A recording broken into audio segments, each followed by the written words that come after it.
Hey guys, welcome back to my channel. Today's video is going to be a drugstore tutorial on this makeup that I have on right now. I was at the grocery store yesterday and I saw that there were quite a few new products at the drugstore, so I picked up some new ones. I also picked up some older products that have been around for a while, products that I've just been walking by for months now and for whatever reason not getting. And yesterday I just decided I'm going to film a drugstore tutorial and I'm going to buy you, that you're coming home with me. So I have quite a bit of products here in front of me that we're going to play with. You'll get my first impressions. I'm talking about a new foundation that I have on right now. It's by Revlon. It's called the Insta-Filter Photo Ready Foundation. Very interesting. I think I like it. Let me know if you want me to do a full review and wear test on this foundation. I also picked up the Maybelline Up to 24 Hour foundation, and I didn't apply it in this video, but I do want to do a review on this too. So let me know which ones you would like to see first in the comment section below, and I will be sure to film that soon. If you are not following me on Instagram or Facebook, I hope that you will. Check it out. I will leave my handles below. It's just at Lisa J Makeup, very simple. All right, guys, let's go ahead and get started. Okay, so I was at the grocery store yesterday and I saw two new foundations that caught my eye. I saw the new Maybelline Up to 24 Hour foundation and the Revlon Insta-Filter foundation.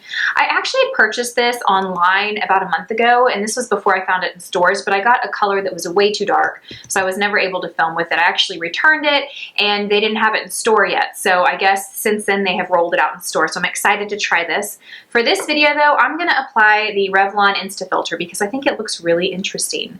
It comes in this stick and then it has like this sponge on top, so I'm going to try and apply this and see what I think about this.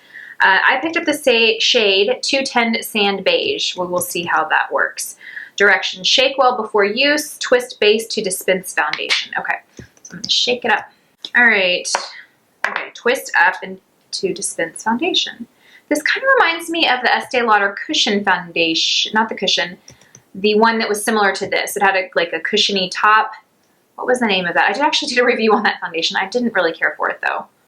Twisting, twisting. One thing that did catch my eye on the display, oh, there we go, is that it said this foundation was great for mature skin. So I jumped on the opportunity to try it.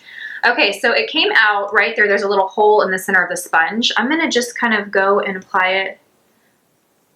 I'm assuming that the sponge here is meant to be used as an applicator, but I never really like to apply my foundation this way.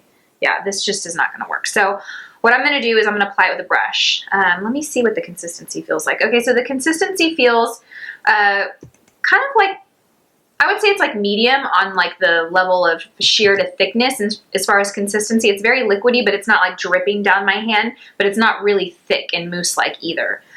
Okay, so I'm gonna just use my finger. I'm gonna apply it on my face. And I think I'll do Beauty Blender on one side and then I'll do a brush on the other.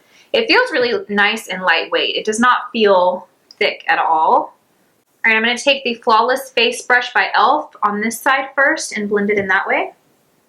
It's blending in really nice. It kind of reminds me, the texture of it kind of reminds me of the L'Oreal Pro Glow. It's blending in really easily. Wow. Oh, it's nice, guys. It's really pretty. The coverage is pretty good. I would say this is definitely at least a medium coverage foundation. This is really nice. This looks really good. Ooh. I feel like it softened and blurred out my pores. I have like this little patch right here where you can see my pores, and I feel like it definitely softened that. All right, let's take a Beauty Blender and go in on this side.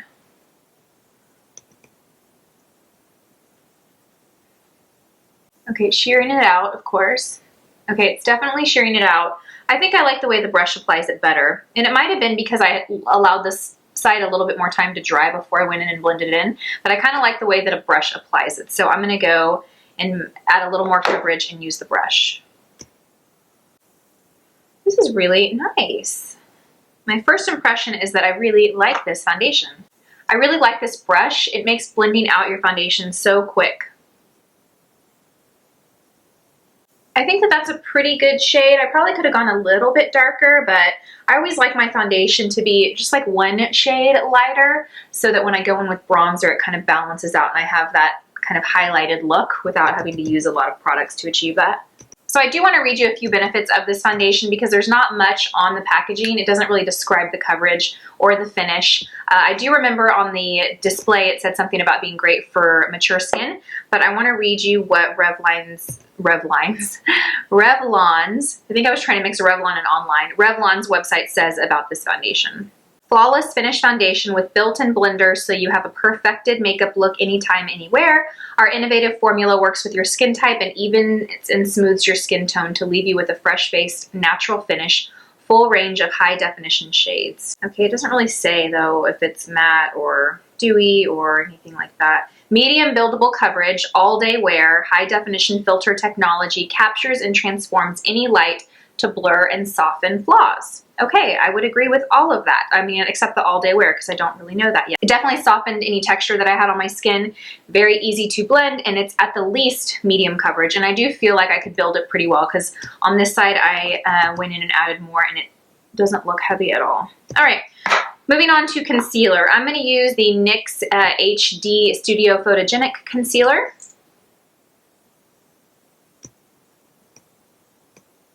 All right, I'm going to just go in and blend this out with my Beauty Blender.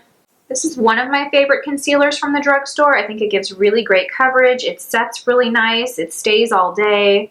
And I really like the packaging too. It makes it easy to apply and you don't really have to make a mess on your hand or anything. Okay, to set everything, I picked up this Wet n Wild mattifying powder. Take on the day mattifying powder. It looks to be translucent. It doesn't have any color. When I look at it, it looks white, but you know how these go. They're all translucent when you put them on the skin. I was looking for the new Wet n Wild Cushion Foundation. I saw a video on that. I think it was on Tati's channel, and she really liked it. So I wanted to pick that up, but they did not have that at the store. The packaging on Wet n Wild is pretty cheap, but the products are pretty good, and the price is like one of the lesser expensive lines that I like. I'm using this MAC 139 brush. So that foundation is starting to set, and it does look more mattifying than it did like that first minute that I had it on. I thought it was going to be a little bit more of a natural finish, but to me it looks a little more matte. I wouldn't suggest powdering it right away. I would give it a few minutes to set because I just powdered and I feel like it looks like I can see the lines. I can see everything settling in my lines. So next time I will skip the powder. Moving along, for bronzer, I'm going to use the Physicians Formula Butter Bronzer. You can tell that I obviously like this product. I probably need to get a new one soon. Yeah, I think I should have gone one shade darker with that foundation. Once this is drying, it is looking a little too light for me. For blush, I picked up the Wet n Wild Rose Champagne Blush. I thought this color was really nice. There was also an apricot color that I should have just grabbed because I think these things were like $3, but it was pretty similar to this. It just was a little bit more peach. This one looks like it has a little bit of shimmer. I hope it doesn't have too much. This has a little brush that just fell out that I won't use. I'm going to use my Real Techniques blush brush. I love this one. Oh, that is so pretty. Wow. Ooh, I really like that. This kind of reminds me of Warm Soul, or there's a Honey shade by MAC, a mineralized blush, and I think it has the name Honey in it, or maybe I just made that up. But it reminds me of Warm Soul for sure, a little lighter. It's not as deep as Warm Soul is, but it has that really warm, soft, peachy, bronzy shade, just like that does. And the shimmer is really minimal. It's really soft. It doesn't have a ton of color, so it's very soft. So you do kind of have to build it to get more.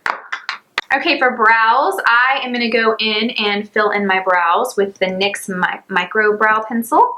I have this shade Ash Brown. My microblading is starting to wear off. I've definitely noticed the last few weeks. I got it done in August and now it's January, so that will kind of give you an idea. But I also don't really take care of them the way that I should. You know, they're going to last longer if you don't like scrub your brows or you don't use certain like anti-aging products on your forehead that could kind of seep down and make that ink fade. But you know, I just decided I didn't want to give those products up. I mean, they still look pretty good. I mean, this is with no makeup in it, so, but I definitely noticed the areas that I don't have hair and we filled in, they're starting to fade a little bit more. All right, moving right along to eyes. Revlon came out with a new eye primer, it looks like. It's called the Color Stay Eyeshadow Primer. So I'm gonna give this a try. You guys know I love my Milani from the Drugstore eye primer. We will see how this one compares. It has a slight tint to it. It looks like a light fair skin tone color. So it's not completely translucent. So I think it'll probably brighten the eyelid up or cancel a little bit out if you have, like, you know, visible veins through your eyelids or a little bit of purple or dark color there. It feels nice. The consistency feels really nice and smooth, and it shears out really easily. I think I squeezed more than I need. Okay, so it gives a little bit of brightness to the eye. It doesn't conceal completely, but it does kind of cancel out any darkness there. Shadow, I bought 2 of these palettes by Milani. Again, I think it was Tati. Somebody was raving about these palettes in a video, and I've walked by them by the drugstore probably 100 times, and I just decided to finally go for it and buy it. I got the shade, I got 02 and 01. I don't know if they have other names than that. Yes, they do. Okay, so 01 is Must Have Naturals, and 02 is Bare Necessities. So we are going to go with the Must Have Naturals. It's a little bit more cool tone, more like taupe brown shades, where this has more golden and like true bronze shades. So it's a little warmer. This one's warmer, this one's cooler. We're going to go with the cooler one. So it does have a little applicator, which, you know, I don't really know that I would use. Maybe I'd use it in a pinch. Okay, so I am going to start with applying this shade all over my lid. It's kind of like my primer shade. It's light enough to where I can really dust this all over the eyelid from the lashes to the eyebrow. This is just gonna kind of set that eyeshadow primer, so when I go in with shadow, everything blends a little better. Okay, so let's go in with my transition shade first. I'm gonna grab this shade right here. It's a matte, really kind of grayish brown shade. Go right in there. Ooh, wow, a lot of color. I think I actually need to go over here to the other eye and get some of that shadow off my brush because I kind of went a little darker than I wanted it to be. Okay, I'm going to switch brushes. This brush is more dense, so it's not going to be a brush that's going to shear out or blend as well as something that's a little fluffier, like the 217. So I'm going to go in with the 217 to kind of fix. So have a light hand with these shadows, especially the darker ones, because they have quite a bit of color. Okay, so I do wish this palette had a transition shade that was just a tad bit lighter than this one. I feel like this one's really dark as your like starting point. I like to go in with a transition shade that's just a few shades darker than my skin tone, and then I can build to something darker like this if I want. But I find going with something that's just a few shades darker than your skin tone just gives a softer, more blended, prettier look. Even though it's an additional step, I feel like you spend less time because you don't have to blend as much as you do when you have a color that's this dark. I'm spending a lot of time blending this out, whereas if I had a lighter shade to start with, then I would use less of this. Okay, so that's what we have now. I'm gonna go in and apply this shade right here on my lid. It's this shimmery, kind of silvery taupe pewter shade. I guess pewter is the best way to describe this. Let's see how the shimmer shadows hold up on here. So this shimmer shade is taking a little bit more time and effort to build. It doesn't go on as nicely as that matte shadow did, but there's really not a lot of fallout either, and I'm using quite a bit, so that's good. All right, next I'm gonna go in with this shade here, which is quite a bit lighter, and I'm gonna just put this in right in my inner corner just to brighten that area up. Well, that lighter one is going on really nice. And last, I'm gonna pop the lightest shade underneath my brow, and it looks to be pretty shimmery and really bright, so I'm gonna be very soft with my application. I don't wanna apply too much pressure because I don't want the brow highlight to be that intense. Next, I'm gonna line my upper lash line with the Physicians Formula Black Lash Boosting Serum Pen, I think it's what it's called. I don't really know that it actually boosts your lashes. I've been using this for quite a while. I really like the way that the shadow looks. It's nice and blended and soft. I think the shimmery is not too shimmery. I think it is a shimmer that would work well if you have a lot of texture on your eyelid. It's not too frosty or too metallic. It looks like it could be that way, but on my skin it really doesn't. It is time that I replace this eyeliner. I'm like really having to build because it's just drying out. So I just do a little soft baby wing. I don't extend it too high and I don't make it too thick. Because I have a slightly hooded eye, I'm really careful that I don't make my eyeliner too thick. I did a video on hooded eye makeup do's and don'ts. I'll link that down below, but that was one tip that I talked about is your eyeliner. Okay, for my lower lash, I'm gonna use eyeshadow as my eyeliner. I didn't bring an eye pencil up here, so we're just going to improvise, and I'm gonna use the shade that I used in my crease on my lower lash line. I'm gonna use this brush by MAC. It's the 212, I believe, and it's just a really flat eyeshadow brush. It works great to just really get there underneath the lashes. You guys, I really like this foundation. It gives really great coverage, but it doesn't look heavy. It makes everything look a little softer and blurred. I think this would be a good foundation for more mature textured skin if you want something with more coverage. I think this is a good one to try. Another one that I really like is the L'Oreal Infallible Pro Matte Foundation. I think that's a great one. In fact, I would kind of compare the way that this looks to the L'Oreal Pro Matte. I think they look very similar. Next, I'm gonna go and just soften it a little bit with the 219 brush by MAC. This is just going to soften that line, and also what it's going to do is kind of work as an eraser. So if you have a problem with your eyeliner smudging or transferring like under where your concealer is throughout the day, it could be a couple things. But one thing that it could be is you're just applying, if you're not using a waterproof eyeliner, which I didn't, I used a shadow, it might be that you have too much product there. So going over it with a brush is just going to kind of help remove any excess product that's there. So this is going to do that. So if I have too much sitting there, it's going to kind of soften it and take it off so that as my skin heats up throughout the day, it's not going to move. Does that make sense? And for that, I'm using the Lash Paradise by L'Oreal. I love this mascara. It's my favorite drugstore mascara. I didn't have lash extensions. This was one that I used in conjunction with the Chanel La Volume. Those two are my favorite mascaras. For lips, I picked up a new lipstick by Maybelline. It is the Daringly Nude Matte Lipstick. I think these are new. It was on the end of the aisle, kind of where they feature new products.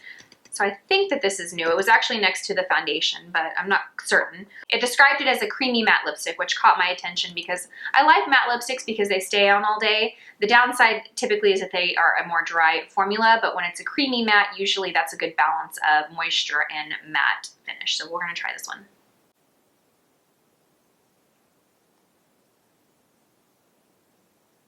It's a nude, but it's got some peach to it, so it gives you some color and a little bit of life.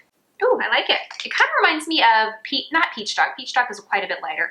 It kind of reminds me of Deceptive from MAC. That was my favorite nude lipstick by MAC.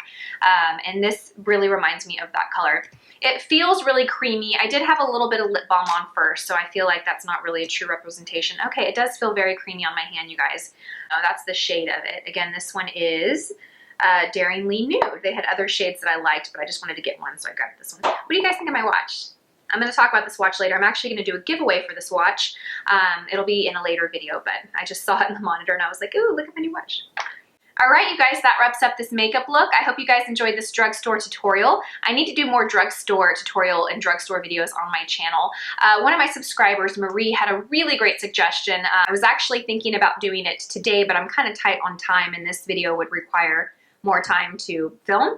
But Marie suggested that I do a video where I do half the face in drugstore products only and half the face in high end and create a look and kind of compare the two. And I love that video idea. I see it done on YouTube quite a bit, but I've actually never done it on my channel. So I will be planning that one soon. Thank you so much, Marie, for that suggestion. Marie actually offers me tons of video ideas, really great ones. And I have this list. Whenever you guys suggest videos, I always add them to my list. And as you can imagine, that list is very long. So sometimes I don't get to those requests right away, but I do definitely consider them. And thank you guys for that.